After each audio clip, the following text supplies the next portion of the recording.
Hello everyone, আমার নতুন একটি ভ্লগে আপনাদেরকে ওয়েলকাম।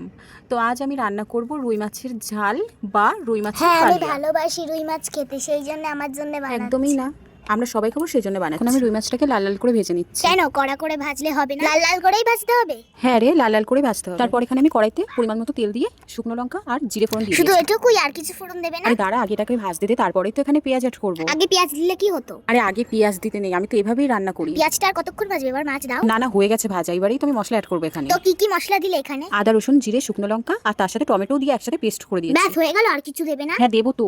আর কি কি দেবে? আর বেশি কিছু দিতে লাগবে না, এই তো লবণ দিয়ে দিয়েছি স্বাদ মতো, আর একটু হলুদ দিয়ে দেবো, কালারটা যাতে ভালো আসে। দিয়ে দিচ্ছি এখনই, এই যে এবার কালারটা খুব সুন্দর আসবে। সবই তো দিলে, এবার মাছটা কখন দেবে? দাঁড়া, আগে এখানে জলটা অ্যাড করি, তারপরেই তো মাছ দেবো। জল তো দিলে, এবার মাছটাও দিয়ে দাও। পাগল একটা, এক্ষুনি জল দিয়ে এক্ষুনি কি আর মাছ দেওয়া যায়? ঝোলটাকে ভালোভাবে ফুটবে তবেই তো মাছ অ্যাড জল করবে তো এখানে। অনেক ফুটলো, এবার মাছটা দিয়ে দাও। হ্যাঁ দেবো, ঝোলটা ভালোভাবে ফুটে গেছে, এবারেই মাছটা দেবো। মাছ দিলেই রান্না কমপ্লিট? আরে না না, মাছটা দিয়ে একটু কিছুক্ষণ তো ফোটাতে হবে না। আবার চিনি দিচ্ছ কেন? এটা মাছের চাটনি রান্না করছো? আরে না না, তুই বুঝবি না, স্বাদটা ব্যালেন্স রাখার জন্য একটু চিনি দিতে হয়, আমি তো হালকা করে দিয়েছি। ও বুঝেছি। তো এখানে আর কি কি দিতে হবে? শুধু একটু গরম মশলা দিয়ে দিলেই হয়ে গেল, আর কিছুই দিতে হবে না। বাবা, এতক্ষণে রান্নাটা কমপ্লিট হলো। ওয়াও, দেখতে কি সুন্দর হয়েছে। হ্যাঁ জানি তো সুন্দর হয়েছে, কিন্তু স্কুল থেকে এসে খাবি। ওকে, টাটা।